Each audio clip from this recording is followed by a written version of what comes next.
लोकतंत्र, विश्व का सबसे बड़ा लोकतंत्र भारत, और ऐसे समय में जब पूरा देश में यह राष्ट्रीय पर्व मनाया जा रहा है त्योहार के रूप में, क्योंकि हम सबों को समझना होगा कि देश की जो हालात है,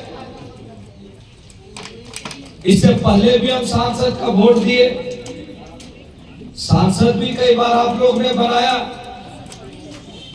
लेकिन इस बार जो सांसद का वोट दीजिएगा वो देश बचाने के लिए, संविधान बचाने के लिए, आरक्षण बचाने के लिए, और देश में जो बेरोजगारी है उसको दूर करने के लिए, किसानों के सम्मान के लिए, मजदूरों के सम्मान के लिए। तो आज आप सबों के बीच में जयप्रकाश भाई पटेल प्रत्याशी कांग्रेस पार्टी का है, लेकिन देश में एक इंडिया गठबंधन बना है, और इससे पूर्व भी यह गठबंधन था जो हम महागठबंधन के नाम से जानते थे, और उसी गठबंधन के तहत 2019 का विधानसभा भी चुनाव हुआ, लोकसभा का भी चुनाव हुआ। विधानसभा चुनाव में स्पष्ट बहुमत के साथ झारखंड की जनता ने महागठबंधन को अपार जन समर्थन देकर हेमंत जी के नेतृत्व में एक लोकप्रिय सरकार का गठन किया। लोकसभा के नतीजे पूरे देश में जिस तरह से देश की जनता ने 2 बार के चुनाव 2014 और 2019 के चुनाव में एक गरीब बेटा को समझकर, जो अपने को बोलते थे कि हम चाय बेचने वाले हैं, देश की जनता ने पूरा विश्वास करके एक स्पष्ट जनादेश दिया। 2014 में भी उन्होंने कुछ प्रयास किया जिसे जनता समझ रही थी। भूमि अधिग्रहण विधेयक को आप देखे होंगे, किस तरह से बदलाव करने का कोशिश किए। एसटी एससी एक्ट जो यहाँ के अनुसूचित जनजाति के एक कवच के जैसा सुरक्षा प्रदान करती है, उस धारा को भी इन्होंने, उस एक्ट को भी परिवर्तन करने का कोशिश किया, लेकिन देश में जो विरोध हुआ वो विरोध के सामने वो कमजोर पड़ गए, तो वो बदल नहीं पाए। लेकिन जो चुनावी घोषणा उन्होंने किया कि हम विदेशों से काला धन लाएंगे और उस काले धन को मैं देश की जनता के अकाउंट में ट्रांसफर करूंगा। 15-15 लाख रुपया ट्रांसफर करने की बात उन्होंने कहा, 2 करोड़ लोगों को रोजगार देने की बात कहा, आदिवासी मूलवासियों की सम्मान देने की बात कहा। तो आपको समझना है कि किस तरह से उन्होंने देश के साथ धोखा देने का काम किया।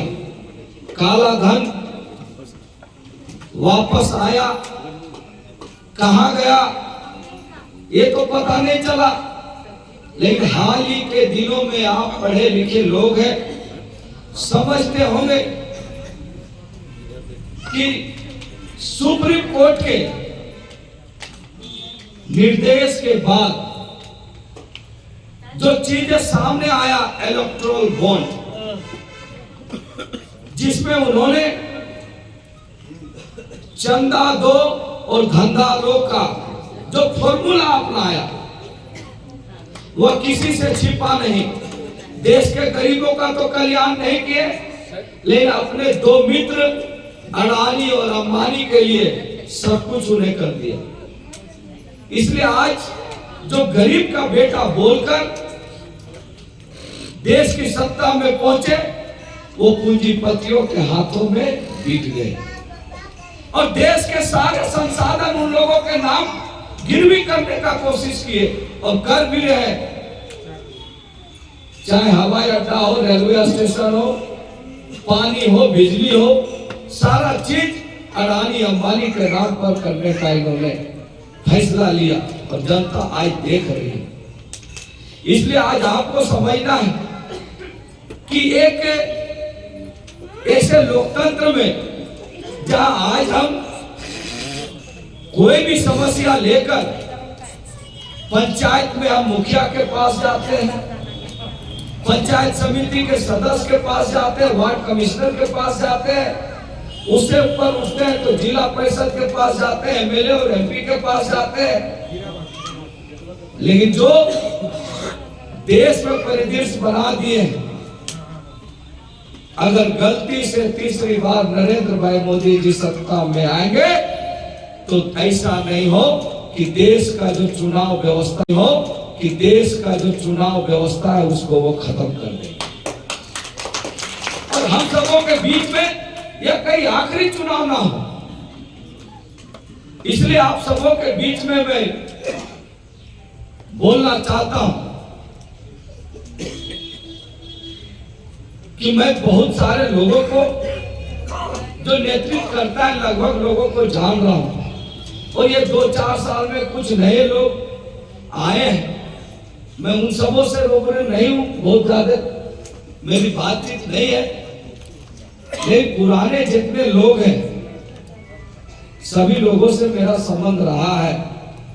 मैं बीजेपी का एमएलए होते हुए भी झारखंड मुक्ति मोर्चा के कार्यकर्ताओं के साथ वैसा कोई व्यवहार नहीं किया। अगर कभी कभार राजनीतिक दृष्टिकोण से थोड़ी बहुत ऊंच नीच हुई होगी, इसको मैं नकार भी नहीं सकता, लेकिन मैंने कभी बदले की भावना से कार्य नहीं किया। क्षेत्र में किसी को प्रताड़ित करने का काम नहीं किया। तो इसलिए आज हम आप सबों को कहने के लिए आए हैं कि आप नेतृत्वकर्तागण यहां पर बैठे हैं। अभी हम सभी को बातों को सुन रहे थे, बहुत सारी बातें आई, मैं उन बातों को मन में रखता हूं और विश्वास के साथ आपको कहता हूं कि 2009 में भी, 2004 में भी, 2014 में भी, 2019 में भी, अगर 9 का चुनाव हम छोड़ दें, जहां हजारीबाग में दोस्ताना संघर्ष हुआ, उसके बाद 14-19 यहां पर महागठबंधन के प्रत्याशी चुनाव में लड़े। उस समय के परिदृश्य, उस समय का राजनीतिक चर्चाएं, कुछ लोग बता रहे थे कि वो माहौल नहीं बन पाया है, वो माहौल कैसे तैयार करेंगे। तो मैं आप सबों को स्पष्ट रूप से कहना चाहता हूं कि आप अपने आप को कहीं कमजोर मत होने दीजिएगा, क्योंकि जनता ने हजारीबाग में कमर कस लिया और जब जनता निकल जाती है और नेता हम अनवायलेंस हो जाएंगे तो वो जनता भी जवाब आपसे पूछेगी। इसलिए हमें बहुत सोच समझ कर निर्णय लेना।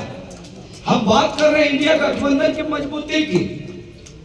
अब जयप्रकाश भाई पटेल को मत देखिए, अगर किन्हीं के मन में तकलीफ होगा तो जयप्रकाश भाई पटेल को मत देखिए, लेकिन आप इंडिया गठबंधन के सिपाही हैं तो आप इंडिया गठबंधन के प्रत्याशी के पक्ष में प्रचार कीजिए, समर्थन कीजिए, मतदान दीजिए।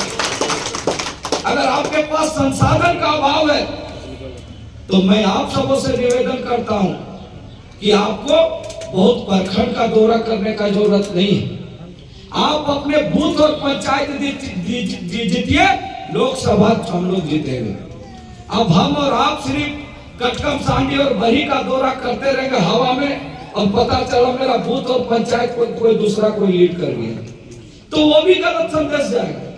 लेकिन मेरा पूरा विश्वास होगा कि हम समन्वय समिति बनाकर, समन्वय समिति हम तो बोलेंगे। संजू भैया को मैं उस दिन भी पीसी में हमारे जिला अध्यक्ष बुलाए थे, लेकिन 4 अप्रैल का व्यस्तम कार्यक्रम ये किए। और मैं जब से प्रत्याशी बना हूं, मेरा पूरा ये रहा है कि कांग्रेस का प्रत्याशी हूं, कांग्रेस के कार्यकर्ताओं को विश्वास में लेकर चलना है और उतने ही झारखंड मुक्ति मोर्चा के कार्यकर्ताओं को विश्वास में लेकर चलना है। ये मेरा फॉर्मूला है। इसलिए कहीं मन में किसी तरह का दुविधा मत पाइएगा। आप इंडिया गठबंधन के हैं, आपको मेहनत करना है। क्योंकि आज आप जो बातें कर रहे हैं उस चीज को समझना होगा। क्योंकि यह गठबंधन जयप्रकाश भाई पटेल ने नहीं बनाया है, यह गठबंधन सोनिया गांधी जी ने बनाया है, यह गठबंधन राहुल गांधी जी ने बनाया है, यह गठबंधन प्रियंका गांधी जी ने बनाई है, यह गठबंधन गुरु जी ने बनाया है, यह गठबंधन हेमंत सोरेन ने बनाया है, यह गठबंधन कल्पना सोरेन जी ने बनाई है, यह गठबंधन चंपई सोरेन जी ने बनाया है, यह गठबंधन लालू प्रसाद यादव जी ने बनाया है। इसलिए कभी दिमाग में मत रखिएगा कि जयप्रकाश भाई पटेल को मैं वोट दे रहा हूं। जो हमारे चेहरे वो चाहे नहीं देंगे, लेकिन अगर 2-4 के मन में किसी तरह का ये होगा उसको मन से निकाल दीजिएगा अगर आप इंडिया गठबंधन के नेतृत्व करता हूं। इसलिए मैं आप सबों से कहने के लिए सिर्फ यह विश्वास दिलाता हूं कि हजारीबाग में एक ऐतिहासिक रिजल्ट आने वाला है।